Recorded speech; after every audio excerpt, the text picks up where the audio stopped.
Hey everybody. Sorry, I know it's been a little while, but last weekend I had such a good time. I had an event where uh, my first event, pitching the jerky, and it did awesome. And I was really happy about it, pleasantly surprised. And the new flavor, the salt, pepper, garlic, definitely seems to be a hit, which we like that. Man, I gotta get a new camera. Ugh, whatever. um, but a couple of things that I wanted to touch on. Um, if you're having, you got to remember, like, if you are having a bad day, it's not gonna last forever because look at where you are. You have survived 100% of your bad days so far. I remember when I was 20, maybe. Seems like 100 years ago now. Um, when I was 20, I felt like there was no way out. And this was it. There was no reason to live. It was the worst day of my life. For some reason, I didn't give up. You know, I wanted to. I remember thinking that, but I didn't. And thankfully, I didn't because now I'm here. you know, some 100 years later, and it just goes to show you the bad days don't last forever. So there's that. My sister-in-law has this saying that broken crayons still color. That's true. 100% true. You can still get the work done. And I was talking to somebody yesterday too about being scared to do this, to do a YouTube channel, to put it out there, and in the sense that their apprehension was due to a, a self-projecting criticism that may come. It's gonna happen. It's gonna. It just is gonna happen. But the freedom of where you see yourself after doing something like this, uh, the only place you're going to find that is on the other side of doing the thing. This is the same thing of, it's analogous to Pinocchio being terrified and jumping into the water to go save his dad who got swallowed by the whale. Or I think Carl Jung, spoke about staring into the abyss, and staring into the abyss long enough to where you feel the abyss staring back at you. And as I was telling my wife yesterday about this, like, I started getting goosebumps. I'm like, that's the real shit. That's the real stuff. That's a real thing that's happening. And it's all different for everybody. So if you're afraid of doing something, that's normal, 100% normal. But your liberation, the empowerment, the trophy, if you will, is on the other side of that. But you have to do it. And again, going back to what I was saying at the beginning of this video, you know, you've survived. You have 100% success rate of surviving all of your worst events so far today, if you're alive today, which you are. So go out there, give it everything you got. But here's the risk, and here's where our egos as human beings comes into play. I hope this didn't mess up my audio. Um, is that our egos want to protect us. It just happens. It's innate. It's there for a reason, and it's really important. But you have this other element to you. And I was telling somebody else, so there's three parts to every person. But there's you have the ability to override that, you know? And I always go back to babies tripping and falling, getting back up and trying again. Problem is when you're older, there's the social element of looking like a fool, looking like you're incompetent, looking the shame and the embarrassment that comes from that. And I was talking to this kid about spotlight syndrome, and we think that we make one mistake and everybody sees just that. And that's not true. Most of 70% of the people don't even care, right? And the ones that say something negative or criticize you, probably the ones that are jealous because they're not doing or taking the risks that you're brave enough to do. Okay. I've already run into this with just starting a side hustle, you know. Me, for example, for this video and all future videos, I say, a whole lot, and I'm trying not to, you know, that happen again. But just keep going. Just keep going. Don't fucking stop, because it's you, and you have as much right to this world and this planet as everybody else. And you get this one shot. So make the most of it. You can do it. 100% you can do it. Now you when you look on social media, you have to remember also you're seeing everybody's best moments, or nowadays the most dramatic moments, you know. Did it again. But it's practice, and all the hate and criticism you guys feed this direction, it's only going to help me. And that's what you should do too. Mm. As long as you get a good cup of coffee. That, so good. Campfire blend from Sedona, Arizona. Definitely a winner. What was that place called? Hold on. Give me a second. Sedona coffee.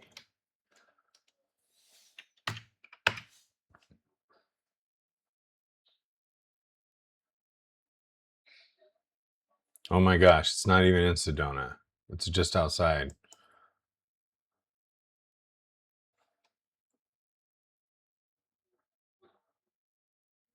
Oh my gosh. I mentioned it in one of my earlier videos, and it'll probably come to me as soon as I finish up this video, because that's the way things happen.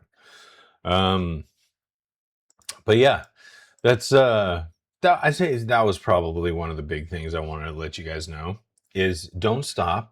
It's going to be okay. You can do it. Not only that, but you deserve it, right? You deserve it. For some reason, we get in our heads that we don't deserve something uh, because we're not worthy somehow. And we've all made mistakes. I'm not worthy because I'm such a piece of shit, or I failed so bad in this direction or that direction. You have to have a funeral for those events. Those sour, they could be a breakup in a relationship. It could be a mistake that you made in a relationship, right? It could be a lie that you told and you saw the aftermath from it. You have to forgive yourself for being human. But the important thing is that you learn from these things and you don't do them moving forward, or at least try to, because all life is a series of challenges and events for you to practice to become the best and highest person you can be. Because the clock's ticking and nobody knows when the end is, and the faster you can do that, the wiser you become. I have a friend going through sobriety right now, and he's almost 70 days clean. And any of you who have struggled with sobriety, it's hard. What's the hardest thing? I'd say it's probably the triggers, right? The emotional events that lead you down a path to fixing it and anesthetizing yourselves with some sort of chemical. That could be food too. That's one of the most insidious addictions there are. But they're winning. He's winning. And it's good. It's a good thing. Forgot where I was going with that one too.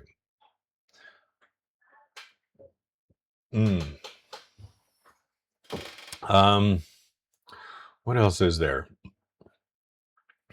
Magnetism and water. Water. Of all things, besides air, water is the most important thing you can possibly put in your body. My watch is dead.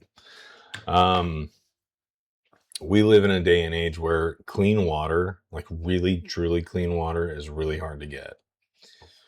So I recommend getting some sort of water filter. I have a Berkey with 4 gravity-fed carbon filters. The adjuvants, the things that they add to the water. You ever go to like Los Angeles and have tap water? It's water. It works. It's hydrating. But it's not the way water was intended to be. And I just saw a couple of studies this week about the amount of plastics that we all have. So if there's a way that you want to start feeling better, let's start with the water and the quality of the water you consume. Dr. Rhonda Patrick has several good videos on this where she breaks down that the water that actually comes in a glass bottle versus a plastic bottle, you actually have more microplastics in the glass bottle, which is counterintuitive, than the plastic bottle. I think distilled water daily is, I could not recommend that personally, just from what I know, my cursory biology degree.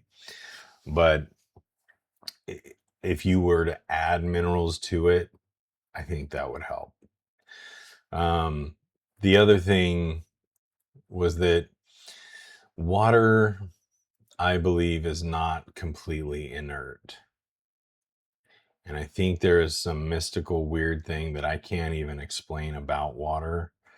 But it holds memory. It does a lot more than what we think it does. I wouldn't call him Dr. Ken Wheeler, but Ken Wheeler, probably one of the most brainiest people out there on the internet, talks about magnetism, talks about the one aspect of education that we've been told and indoctrinated with via the Prussian model set forth by the Rothschild family in the early turn of the century, and Dale Carnegie. They both kind of came together and split off, said one was going to take this aspect of education, the other one was going to take this one and put it in the schools. And so we have the system now, fast forward 100 years, and we have this Prussian model of where we're generating worker bees. But you think back in time before that happened. And what did schools look like? It was pretty much free flow, right? You had older kids, you had younger kids, all in the same class, talking about anything and everything. But it was a place to cogitate. It was a place to go back and forth and have discourse on history and things like that. One of the other things that I think is interesting about nowadays is that a lot of history that we've been told is seeming to be uncovered, and it's making everybody on both sides of the political aisle raise some eyebrows and saying, what the fuck have we been told? And then you go and you research who wrote the books. Who wrote the books? Who were the publishing houses? Oh, this guy's connected to that guy. This is the father of who this person was. It was like kind of like Bill Gates' dad and the whole eugenics thing. There's so much more, right? And I'm not going to try to send you down any rabbit holes, but there's a there. There's something fishy. And with a nose this size, it's sensitive to things like that. And I'm sure you are too. But the interesting thing about water is, like, for example, I know I'm bouncing all over because rambling, that's all I'm doing. And I hope it helps you. But if you take a magnet, a powerful magnet, stick it underneath a cup of water, glass of water, and then you freeze that glass of water, right? You take 2 cups, fill them up with the same water from the tap, put a magnet underneath one, and freeze it solid. Then you take another glass with no magnet and you freeze that one. And then you look at the crystalline structure that forms in both glasses. There's a clear difference, a perceptible difference in the glass that had the magnet underneath it, preferably the south pole exposed to the water and the north pole facing down. Why is that? Something worth to figure out. There's a long conversation about how that works.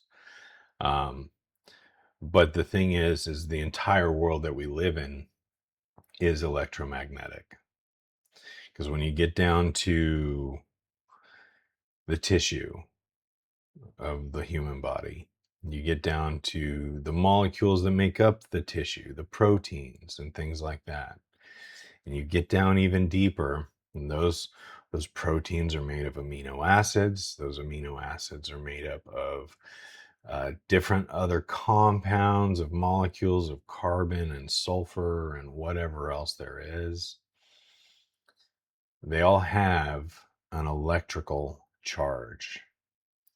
And so at the molecular and then the atomic level, everything has to do with magnetism and electricity.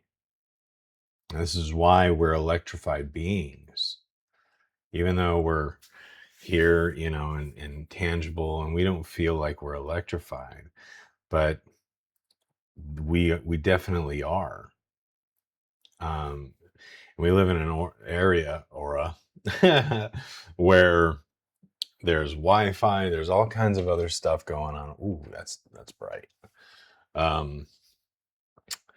That I'm sure in one way or another impedes that normal natural state and flow. But yeah, just a topic for you to kind of poke around this week. Like I said, I was pretty regretful last week, and I was so busy with pushing the side hustle, which I'm thankful for. But I also like making these videos for you guys too. Oh, that's good. The other thing I was going to talk about is kind of like cryptocurrency. and kind of where things are going. I have been in crypto for the better part of a decade, for sure. Watching these things go up and down. If you are considering investing in cryptocurrency, here's some basic pointers. Get a hardware wallet. This is a wallet that you're gonna keep your crypto on off of an exchange. Now, California has some not so friendly crypto laws, which is bullshit in my opinion. But you're going to want to buy, let's say, your Bitcoin, right? You want to pull that offline and you want to store that on like a Ledger or a Trezor or a Decent wallet or one of these offline hardware wallets. But you want it in cold storage, and you want to make sure it's cold storage, because when it's there, the lines of code that your crypto is from the blockchain that crypto is on, and it now feeds into your ledger. So when you want to put it back online, you're going to throw it back in there. Make sure you, one, never lose your keys, right? You're going to have like 12, 24 random words that you can never lose. If you lose those, then the value of what's stored on that little device is as useless as a box of hair. So when you go and put it back on the exchange, what happens is it comes in, the computers run a consensus to validate, hey, here's this line of code that, Doug has, and it's going to match up, and it's going to compare that against all the other nodes that are all linked together to validate the consensus that this is a legitimate blockchain piece. Then what'll happen is you'll see it drop into your account. It's pretty simple, straightforward. The complexities, I don't know. I don't have a computer engineering degree, especially with blockchain technology. My neighbor down the street, definitely a good computer guy. But that's how it works. So if you do, make sure you get one of those. Make sure you get a cold wallet. Make sure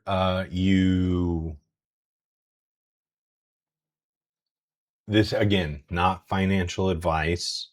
I am not a financial advisor in any way, shape, or form. I'm just some random guy on the internet telling you what I do. That's it. So if you want to, what I do is I invest in things that have actual real world utility, right? Bitcoin, the Lightning Network is pretty slow, and if you want to exchange your Bitcoin and move it from one place to another, it can take, I did it once, it took like 8 hours. And when you have a X amount of money going from point A to point B, and you have to wait, it's a little nerve-wracking, right? Most other coins, it's there. Like XRP, super fast. And that is one that I would consider pursuing interest in, right? The reason being is, again, going deep, and I had all of these all set up. There's a video that explains why XRP is the chosen one, right?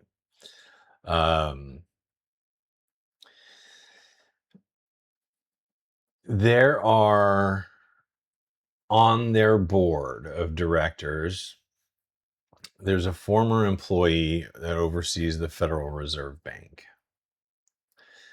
a former employee at BlackRock's digital asset division, leading Australia's CBDC effort, right? Because Australia is a big mover in this too, right? Regardless of what Trump's saying, we want to be the crypto place. You know what? Anytime anybody says anything, show me. Don't fucking tell me. Show me. Unless you know that person enough to where you believe them. But dude, these politicians these days, I don't believe any of them. None. Show me. Show me the results and I will consider after I validated it. Two former Federal Reserve attorneys are on their board. Two former Clinton and Obama advisors on their board.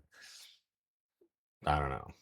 Maybe that's for maybe they're there to, like, I don't know, make people disappear that they don't like. I don't know. Former Minister of Defense of Economics of Germany, former business director of SWIFT, and former SWIFT board member. And if you don't know what SWIFT is, the SWIFT financial system is the system that was put in place back in like the 70s. And this is where one bank in California can talk to another bank in Mexico or Germany. And we can wire transfer value and convert it from US dollars into pesos or Deutschmarks or euros now, right? That's the SWIFT system. Internally in the United States, we have what is the automated clearinghouse system, which is the ACH system. That's usually pretty quick. But what happens is a messaging system that says, hey, Bank of Germany, Doug is transferring $10,000 over here to you guys. And they'll say, yep. And then they'll validate. And that's why it can take some time to do that, though. You know, with blockchain, everything is validated. And if there's any mistake, it won't match up in the blockchain consensus. So there's no room for errors. Swift has an error rate of between 4 and 7%. That matters a lot, especially if you're, like, say, a US based company and you've got a factory out there in Indonesia or Malaysia, China, wherever, and you need to pay employees or you need to buy, I don't know, 80,000 pounds of steel to build whatever it is you're building. They have to sit there and wait to receive that order now, or definitely coming within the next year, or it's 2026. Year or two. This is all going to be coming into effect. And when you can transfer remittances and values 24/7 instantaneously, because I remember I had a buddy who was living in Argentina, and he gave me some coaching ideas and things like that. And I'm like, you know what, this is worth something. Let me give you something. I'm like, do you take XRP? I'm never getting rid of my XRP, but he was a friend. So I sent him XRP. No, he was in Romania. He was far away. And it was there in like 2 seconds, which was great. It's just as fast as you sending Venmo from your phone to your buddy's phone across the room. Same thing. Anyways, going back to what Ripple has on their board is the former CFO of PayPal, the former head of the DTCC, former chief of business officer at Uber, former VP of Amazon, and a former SEC chair on the legal team. The Fed Insider Network, BlackRock Digital Asset alum, Australia's CBDC program lead, U.S. Treasury veteran, Federal Reserve Legal Counsel. I mean, this company, Ripple, has massive firepower. Not to mention the fact that they survived one of the worst legal battles ever. They were held back on purpose. And you look at what Jay Clayton did the 2 days before he left the SEC, before Gary Gensler came in there. Oh, if I could raise my eyebrow higher, I would, for sure. But Michael Barr is a former Ripple advisor and now Fed vice chair supervision, right? Hired a former Treasury of the United States, Rosie Rios. Her signature, by the way, is on all of your $100 bills, right? Rosie Rios. She's a Ripple board member. 2 former Federal Reserve attorneys on the board. The Clinton Obama Foundation, White House economic advisor under both. It's just, when you're researching companies, this is kind of the detail that you should be going into. H-bar, that's another good one. Again, don't take my word for it. You got to do your own research. And with AI right now, it's pretty easy, you know.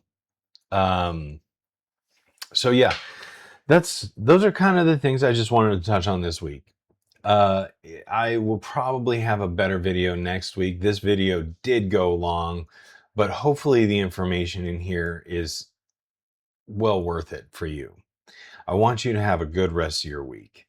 And please share this video with anybody you think that this might be helpful to, because there's a lot of different topics in this one video. Snip them, clip them, whatever you want to do with them. Leave me a comment, a like. It definitely helps me grow. And yeah, with that said, you guys have an amazing week. Remember that you deserve greatness, right?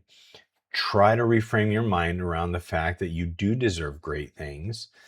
When you start thinking about things that you don't want, that's what starts manifesting and coming to fruition in your real life. So think of the things you do want. Imagine and feel and emote what those things look like, right? Bring those in, because things will start coming together, working for you for that benefit. So with that said, big love to all you guys. Have a great week, and I'll see you next time. Peace.